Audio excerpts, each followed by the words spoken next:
नमस्कार दोस्तों, मेरा नाम है विकी सौर्य। मैं स्वागत करता हूं आप सभी का एक बार फिर से हमारे डिजिटल चैनल डिजिटिम पे, जहां पर हम बिजनेसेस और स्टार्टअप से रिलेटेड बातें करते हैं। चलिए दोस्तों, बिना देरी किए आज के बिजनेस न्यूज शुरू करते हैं। सबसे पहले न्यूज निकल के आ रही है दोस्तों इन्फोर्समेंट डायरेक्टरेट की तरफ से। तो भाई उन्होंने क्रिप्टो करेंसी एक्सचेंज प्लेटफॉर्म जो है वजीर एक्स, उनको एक 100 कॉज का नोटिस जारी कर दिया है, क्योंकि उनका एक ट्रांजेक्शन हुआ था जो कि लगभग 2790 करोड़ का था। और बोला जा रहा है कि उसमें उनके जो गाइडलाइंस थे उनको वायलेट किया गया है, और उसके लिए उनको 100 जो कारण है वो बताना पड़ेगा। अगली न्यूज निकल के आ रही है दोस्तों सुप्रीम कोर्ट की तरफ से। तो भाई सुप्रीम कोर्ट में एक याचिका दायर की गई थी फाइनेंशियल रिलीफ को लेकर के और इंटरेस्ट जो वेवियर होते हैं उनको लेकर के। तो उस पर सुप्रीम कोर्ट ने इस याचिका को खारिज कर दिया है, और उन्होंने कहा है कि ये जो आप राहत मांग रहे हैं वो जो फाइनेंशियल कंडीशन के अलाउंस के अंदर आता है, और हम जो सुप्रीम कोर्ट है फाइनेंशियल मैटर में बहुत ज्यादा विशेषज्ञ नहीं है। तो भाई सुप्रीम कोर्ट ने सब सारा खारिज कर दिया है। देखते हैं गवर्नमेंट इस पे क्या स्टेप लेती है। अगला एक बहुत बड़ा रिपोर्ट निकल के आ रहा है दोस्तों एक सर्वे से। तो बोला जा रहा है कि जो वर्क फ्रॉम होम का जो नॉर्मल चल रहा था इन दिनों कोविड-19 की पीक के टाइम, तो 85% ऑफ एम्प्लॉयज जो है वो ऑफिस आना चाह रहे हैं दोबारा लौट के। और साथ ही साथ वो ये भी चाह रहे हैं कि उनको वर्क फ्रॉम होम की भी फ्लेक्सिबिलिटी मिले। मतलब वो दोनों चाह रहे हैं, साथ ही साथ उनको वर्क फ्रॉम होम की भी फ्लेक्सिबिलिटी मिले और साथ ही साथ वो ऑफिस में भी काम करना चाह रहे हैं। मतलब ये हो जाएगा ऐसे कि आप 2-3 दिन ऑफिस जाओ या 2-3 दिन घर पे बैठे काम करो। अगली न्यूज लेकर के आए दोस्तों विप्रो के सीईओ, जिनका नाम है थियरी डेला पॉट। और भाई वो अभी हाईएस्ट पेड ऑफ सीईओ बन गए हैं आईटी सेक्टर में। और उन्होंने जो पीछे किया है वो इन्फोसिस के सीईओ, जिनका नाम है सालिल पारेख। उनका जो पेमेंट निकल के आ रहा है फाइनेंशियल ईयर 2021 में वो है लगभग 49.68 करोड़। और वहीं अगर हम बात करें टीसीएस के सीईओ, जिनका नाम है राजेश गोपीनाथन, तो उनका जो फाइनेंशियल ईयर 21 का पेमेंट है वो है लगभग 20.4 करोड़। और सबसे ज्यादा जो कि विप्रो की सीईओ है, उनका जो फाइनेंशियल ईयर 2021 का जो पेमेंट है जो उन्होंने ड्रू किया है अभी, वो है लगभग 64 करोड़। तो भाई विप्रो के सीईओ आगे निकल गए हैं मतलब पेमेंट के मामले में फाइनेंशियल ईयर 2021 में। अगली एक बहुत बड़ी न्यूज और बहुत अच्छी न्यूज निकल के आई दोस्तों बिटकॉइन के इन्वेस्टर्स और ट्रेडर्स के लिए। तो भाई इंडिया अब क्रिप्टो करेंसी को as a asset class accept कर सकता है। और ये खबर तब निकल के आ रही है जो कि हमने देखा सेंट्रल अमेरिका के अंदर एक देश है जिसका नाम है अल सल्वाडोर। वहाँ के प्रेसिडेंट जो है वहाँ के अनाउंसमेंट कर दिए हैं कि वहाँ अब यूएस डॉलर के साथ साथ बिटकॉइन की भी ट्रांजेक्शन हो सकती है प्रोडक्ट और सर्विसेज के रूप में।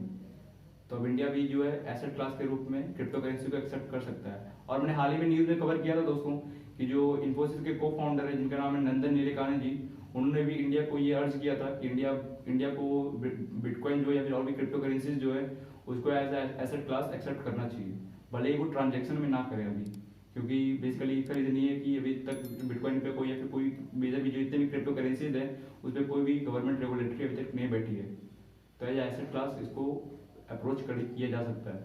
तो देखते हैं क्या होता है क्या नहीं। हो सकता है इंडिया भी इसको एज एसेट क्लास एक्सेप्ट कर सकता है। अगली न्यूज निकल के आ रही है दोस्तों health and wellness startup cure fit की तरफ से, जिसका अब नाम कल्ट फिट हो गया है। तो कल मैंने न्यूज में कवर किया था कि टाटा डिजिटल ने इसमें इन्वेस्ट किया लगभग $75 मिलियन का। और उसके बाद ही एक न्यूज और निकल के आई कल्ट फिट की तरफ से कि उन्होंने अभी एक्विजिशन की है बेंगलुरु बेस्ड फिटनेस स्टार्टअप जिसका नाम है ट्रेड, TREAD।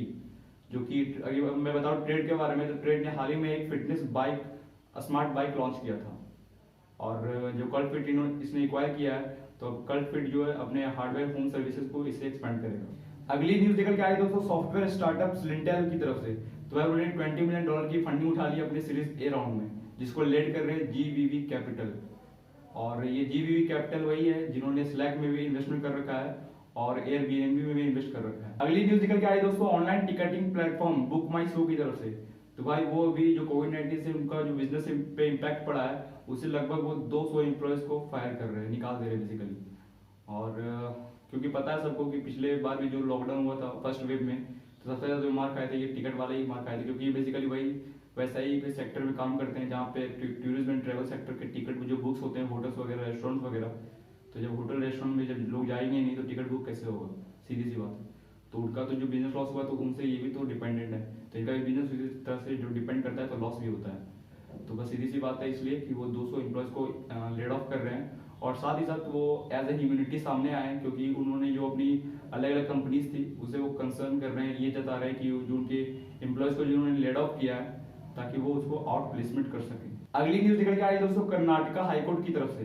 तो भाई कुछ समय पहले लगभग 18 महीने पहले अक्टूबर 2019 में दिल्ली की एक कम्युनिटी है जिसका नाम है दिल्ली व्यापार महासंघ, तो भाई उन्होंने फ्लिपकार्ट और अमेजोन के खिलाफ सीसीआई में एक याचिका दर्ज की थी, जिसमें उन्होंने कहा था कि वो एंटी कॉम्पिटिटिव अप्रोच कर रहे हैं अपने मार्केट को कैटर करने के लिए, और साथ ही साथ वो प्रेडेटरी प्राइसिंग भी कर रहे हैं, जिसमें वो प्राइस को अपने हिसाब से मैनेज करके चलाते हैं। जहाँ कंपटीशन वो बहुत लो हो जाता है तो सारा मार्जिन और सारा जो कॉम्पिटिटिव एडवांटेज है वो ये मेजर कंपनीज ले जाती हैं, जैसे हो गया अमेजोन और फ्लिपकार्ट। और साथ ही साथ उन्होंने ये भी कहा है कि जो अक्टूबर 2019 में जो फेस्टिव सीजन चलता है उन लोग का स्मार्टफोन्स या फिर और भी जो लॉन्चेज होती है नए नए प्रोडक्ट्स, तो उसमें वो सिलेक्टेड वेंडर्स को ही अपने हिसाब से प्राइसिंग सेट करके रखते हैं, और सारे वेंडर्स को इसकी फैसिलिटी या फिर जो भी हो प्रेफरेंसेस नहीं दे करके कुछ सिलेक्टेड वेंडर्स को ही देते हैं। तो देखते हैं भाई ये ई कॉमर्स मेजर कंपनीज जो है कैसे अपने आप को इससे बचाती हैं। अगली न्यूज लेकर के आ रही दोस्तों यूएस के FDA food and drug administration की तरफ से।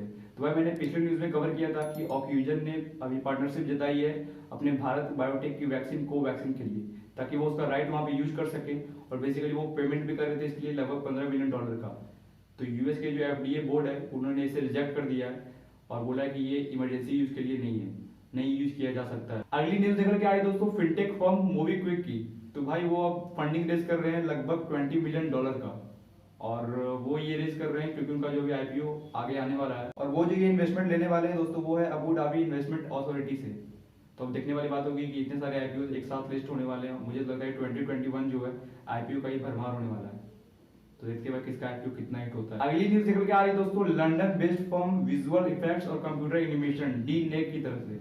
तो भाई वो अभी इंडिया में भी एक्सपेंड करना चाह रहे हैं अपने बिजनेस को, और साथ ही उन्होंने ये बोल दिया है कि वो बेंगलुरु में अपना नया ऑफिस सेटअप करने वाले हैं। तो बेसिकली मैं बता दूं आपको, ये जो कंपनी है डीनेक वो विजुअल्स में काम करती है, और कंप्यूटर के जो एनिमेशन होते थे उसमें भी ये जेंट है लंदन के अंदर।